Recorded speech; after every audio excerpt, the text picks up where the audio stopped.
Hiya guys, what is going on? Iveco here, and today I want to welcome you to episode 4 of Make It Great Again. In today's episode, we're going to be taking a look at Company of Heroes 2. Now, for those of you who don't know what Company of Heroes 2 is, let me explain it to you. Company of Heroes 2 is a real-time strategy game based in World War II. It's the sequel to the original game, Company of Heroes 1, that came out 7 years ago. The developer for these games is Relic Entertainment, and we have a new publisher with Company of Heroes 2 being Sega, who also published the Total War franchise. The game focuses on the Eastern Front with the Russian army, and the story mode pretty much portrays the brutality of war and how much of a vicious war the Eastern Front and pretty much war in itself is. Now, once you're done with the campaign, it also features a PvP and PvE multiplayer for people to engage in after the campaign. So, a lot of people find that this is the real meat and the real substance for what Company of Heroes is playing those skirmishes or playing against other people online and playing to unique strategies and different attacks and all of that kind of malark. Now, it is one of the only World War II RTSs on the market at the moment, and its only true competitor being the Men of War franchise, which is a bit more complex than Company of Heroes 2, so some people may be put off by it, but it really is the only competitor at this point. The only other one I could really hypothesize would be Ruse, but that came out in 2010, and 6 years later, there's no eye on a second Ruse coming out anytime soon. But right, that's been what the Company of Heroes 2 is. Let's go and have a look at what's good about Company of Heroes 2. Okay, now to look at the good things for Company of Heroes 2 and what Company of Heroes 2 does well. Now, for the first point, and I know I've repeated this point, but I'm going to have to emphasize it, it is one of the best World War II RTSs on the market right now. It pretty much is unchallenged in that regard, as the only competitor at the moment is the Men of War series, and that at the moment still doesn't pull in nearly as enough sales as Company of Heroes 2 does right now, so it's definitely pretty much unchallenged in the market. Now, let's look at the story. So for the first point, is the original story was of a decent length, and it added a unique perspective with the Eastern Front and the Russian campaign. It was definitely a hell of a lot different to what Company of Heroes 1 was, with it's more cutscene heavy, which I kind of like. Some people didn't like, some people do like it. It's kind of a split opinion on that. But one thing people will agree on, and the next point, is the Ardennes Assault DLC story was a great campaign. It added in new features like managing a whole platoon of troops, so you'd manage your whole company, so you'd manage an armoured company, a airborne company, etc. And you have the ability to win or lose battles. Now, in the campaign, you can't win or lose battles. You can fail objectives, which will fail the missions, but you can't win or lose a battle. So having that in the Ardennes Assault added a new level of strategy to it, really.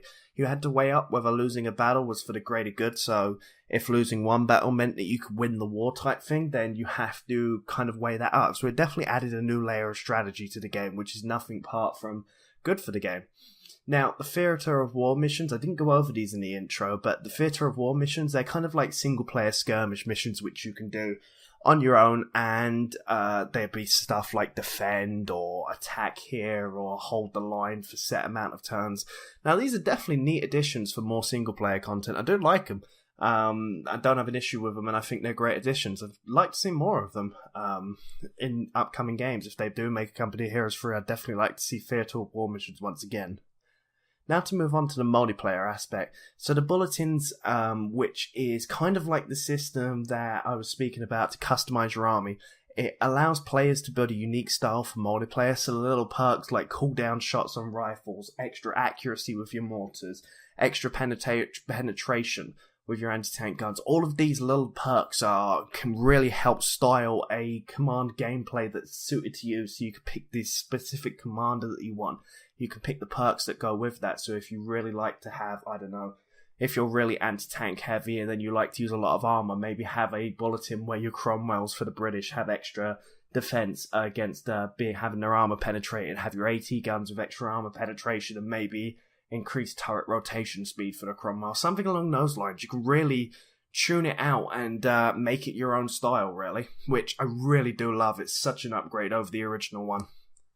Now, we also have customization options for vehicles in terms of paint and decals. Now, while I do admit most of these paint schemes are DLC and they do cost money, they're still very neat additions to the game. The only one that really is kind of a freebie is the ones you'll get from campaign like the Ardennes Assault DLC campaign, which you can still argue is paid DLC, but the Valentine's Day ones, which have like the blood effect over the front of the tanks, is really, really nice. I use them myself. I think they're great little camos to add onto your tanks. So I definitely do like the paint system. They've now started adding in decals, which is your own which you can add in specific decals if you get a high enough level. If you play enough games with a set faction, you can get their emblem as a decal, stuff along those lines. I think these are also a neat addition, and you can win these in War Spoils, which is what we're moving on to in here. War Spoils is kind of like a loot system.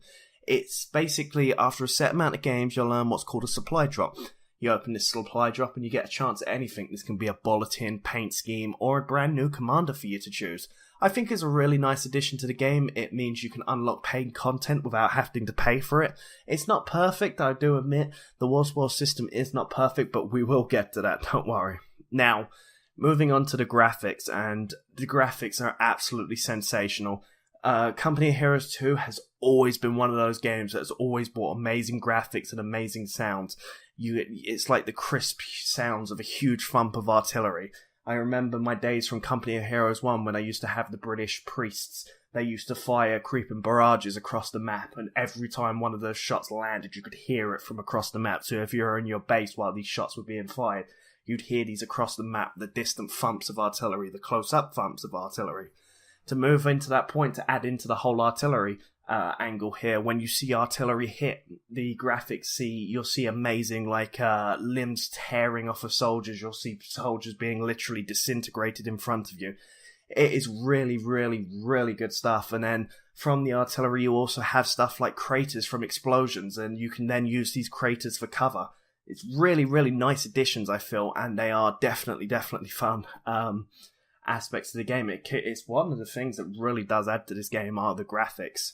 Now, as for gameplay, there are solid tutorials through the video glossary and in-game tutorials. They really do have a in-depth tutorial.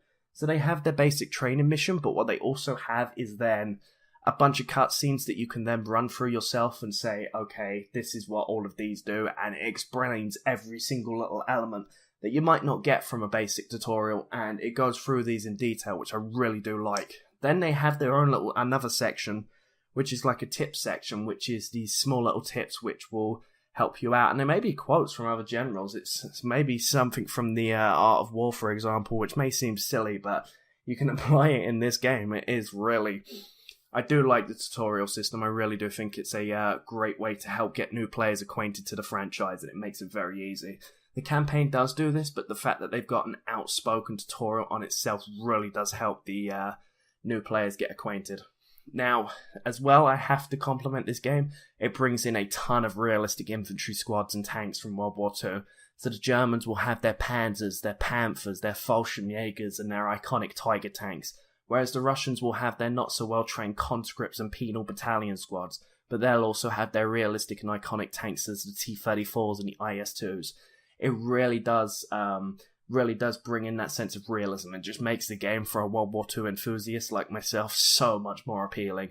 It also adds in a large variety of units in the game to choose from, so it allows for adaptable and unique styles. So those of the ones that I've mentioned there are a small packet, like a small pinch of what you can get. You can add in stuff like the Guards rifles for the Russians, you can add in partisans for the Russians.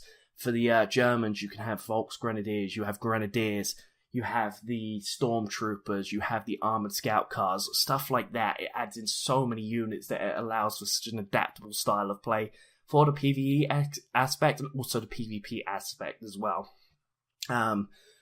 Because of this large unit variety, there is really no one set style for people to use. The bulletin system really does what I really do like, is the bulletin system really lets you build a unique army and your own kind of style to it. So personally, I like to use a lot of infantry, so I've built my bulletins for extra cooldown on their shots and extra accuracy when they shoot. So I do like to go infantry heavy on my armies. And I also like to do what's called turtling, which is kind of locking down an area and making sure that I stay in one area and I hold an area. Now, a lot of games you'll get on multiplayer or capture the flag type areas where you have to hold a flag and count down points. Now, in this, I do like to turtle a lot, so I'll have a commander tailored to just all-out defense, and I'll have my troops dotted around, making sure that they have heavy cover and whatnot to play to the British strength and whatnot. So There's that style, and then you might be coming up against a German opponent who's thinking scorched earth tactics, which is more along the lines of if I can't have it, he can't have it. So if I'm pushing someone back, for example, the German style can be that you can end up blowing up command points that I have to repair then to get the points back from. It is really, really unique. There are so many styles because there are so many commanders and so many bulletins that you can build such a unique style to yourself. So I definitely like that about it for gameplay. And to finally pick it up, it is one of those games you can just go back to and pick up and play again with minimum effort. Now, I don't know what it is. It has, Company of Heroes 2 does. It has such an appeal to it. It has something that makes you want to come back and play it after all these whiles. I find myself like literally 6 months after the game released and wasn't so happy at the start with the way it released, but I come back to it 6 months later and I pick it up again. I play it for a long, maybe about a week or so of hardcore playing it. Then I'll take let's say another 2 months off of it. Then I'll come back. It keeps drawing me back. This can be just to how good the multiplayer aspect of it is and how well they've done this game. But it just makes me keep coming back and coming back and coming back. And this is nothing but beneficial to the to Relic and Sega themselves, because customers who are returning are more likely going to be paying more money on new content. But right, let's go have a look at what's so bad about Company of Heroes 2. Okay, now to look at some of the bad things for Company of Heroes 2 and what are prohibiting this from becoming a great game. Now, to do this, I'm going to split the game up into certain categories. I'm going to be looking at graphics, story, publisher, gameplay, and multiplayer. I'm going to be looking through each individual section and evaluating what their problems are. Now, let's start off with graphics. Now, the snow mechanic, which is very common in the single-player campaign, does cause quite a few FPS issues, and there is issues with games crashing because of it. You'll randomly have spikes of FPS where you'll go from 60 FPS down to 5 for no real apparent reason. And it is really bad. The main problem that I have with this, though, is it still hasn't been fixed since launch. Now, you have to bear in mind, this game came out 3 years ago, and they haven't fixed it yet.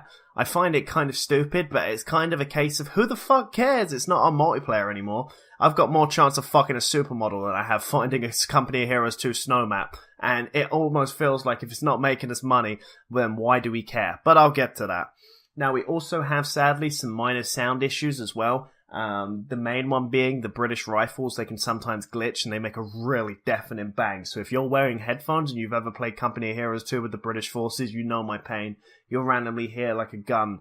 You'll hear like an array of gunfire and then it will glitch out and one will just bang so loud that it will pop your ears. It really does hurt. They need to fix that ASAP. It's been like months, but to be honest, that's been on there and they still haven't fixed that.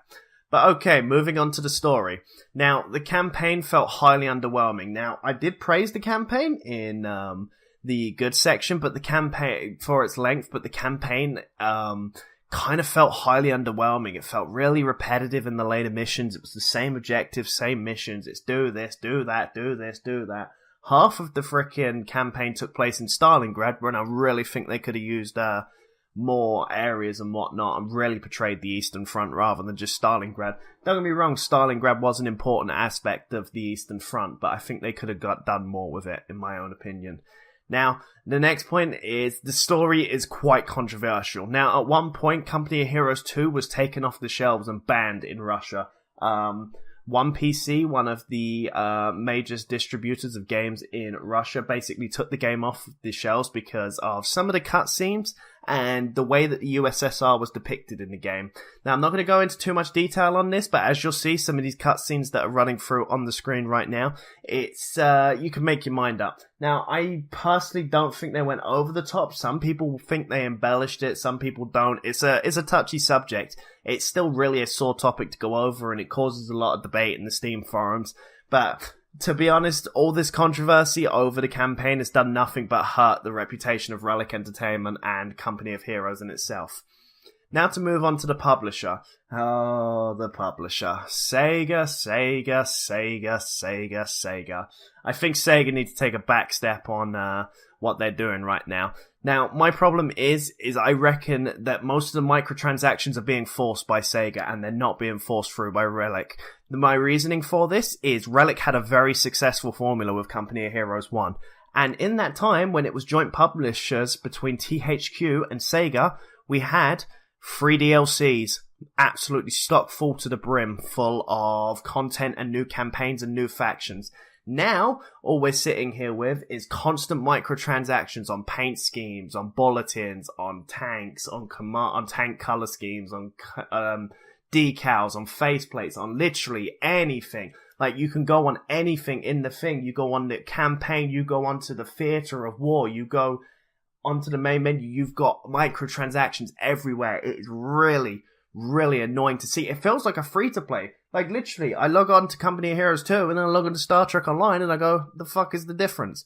You know, I really think that Sega needs to take a back step. And just to validate another point, I did say in the beginning that Sega also are publishers for Total War.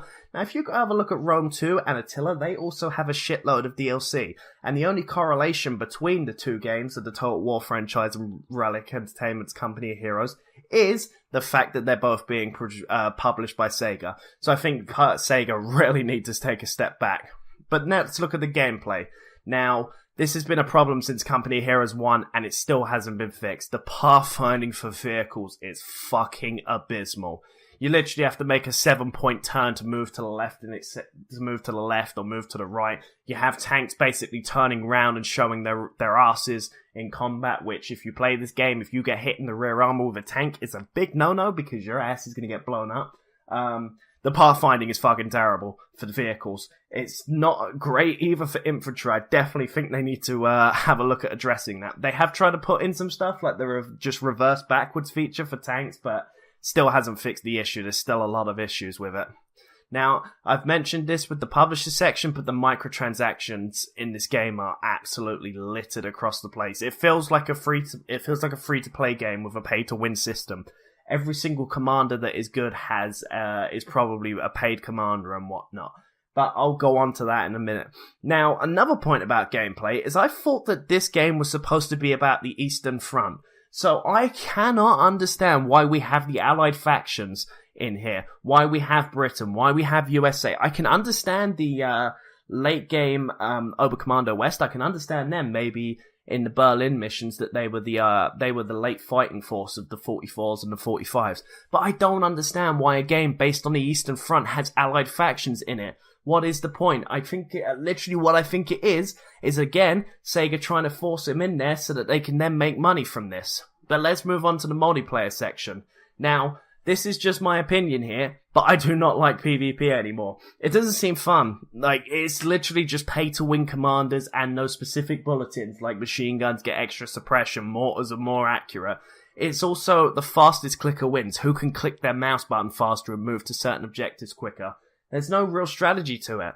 And while there is people that will debate that with me, a lot of people just sit there and play the MG and mortar spam tactic. And while it is annoying and it can be countered, it comes up too often and it just bores me. That's why I stick to skirmish. I really just don't play PvP because it just gets on my nerves with people sitting there and spamming mortars and MGs. So I definitely think that that Sega and Relic, for literally permitting this into the game, have kind of fucked themselves with the pay-to-win commander schemes.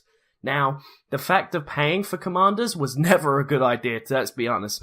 We all know about the elite troops doctrine and the mechanized assault doctrine. Now, for those of you that were not versed in Company of Heroes, the elite troops doctrine and the mechanized assault doctrines, which I'm showing you on the screen now, they have been nerfed, but they used to be the most OP piece of shit commanders for the Germans you could have. You used to have one which gave you troop veterancy, which then would level up your troops to 3-star, and then you take on the Russian forces, for example, and they wouldn't be able to counter you. They'd need like 4 squads to take on your one, which was completely unbalanced. The mechanized assault doctrine let you spam out vehicles, spam out half-tracks, and spam out close-range infantry. It was really, really, really silly. And this concept of every month rolling out new commanders for people to buy is really not a good idea. It's pissing people off, and you can tell that by the server population significantly declining. It's taken longer to get games and everything, but I will come to that.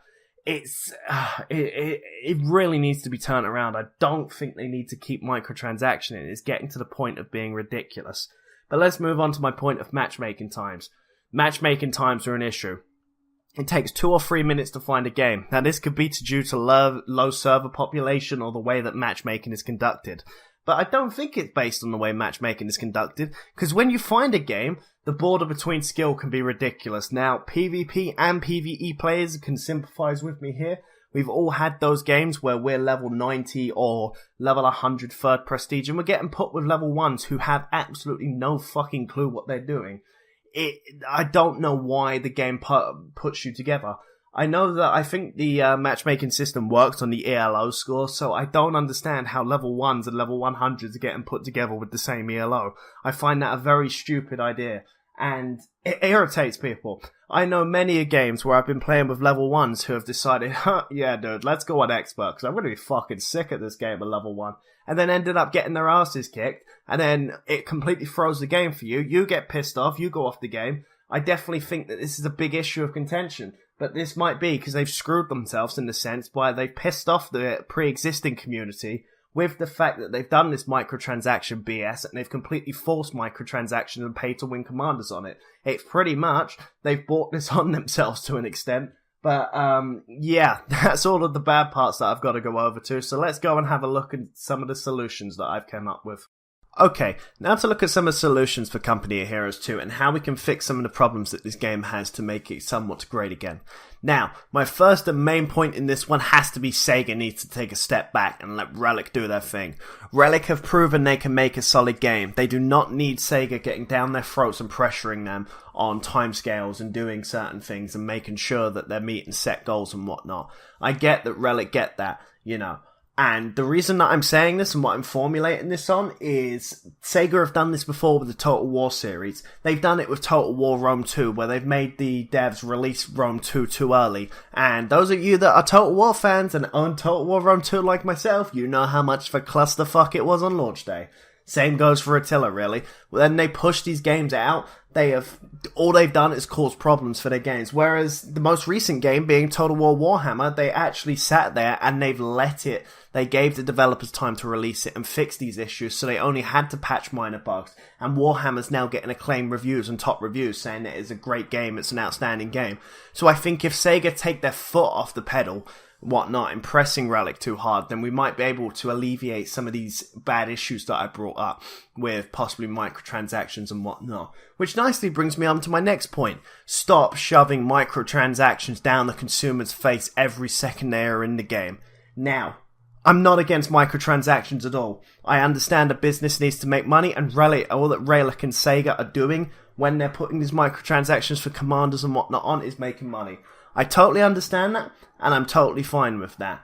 I can understand the Ardennes Assault. I bought the Ardennes Assault and I liked it. I have the Case Blue missions, the Victory at Stalingrad, and the other Theatre of War mission packs. They're valuable additions, and I will happily pick them up because 1, I enjoy the content, and 2, I want to support you guys into making better content.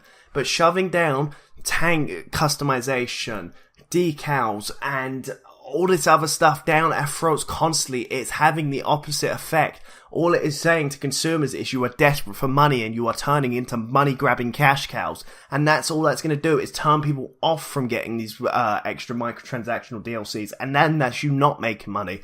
So I definitely think they need to turn it down big time on the amount of microtransactions they do. But to attest to them, they have been doing quite well recently. They recently did a competition, a modders competition with a bunch of new camouflage skins, and they incorporated that into the new War Spoils system, which has been updated. I didn't actually mention this. The War Spoils system is a bit of a problem with it took ages to get items, but gladly they fixed that now, and with this reduction on microtransactions and adding in new free tank camos and decals and whatnot, we might actually start to see that they're turning this into the right way.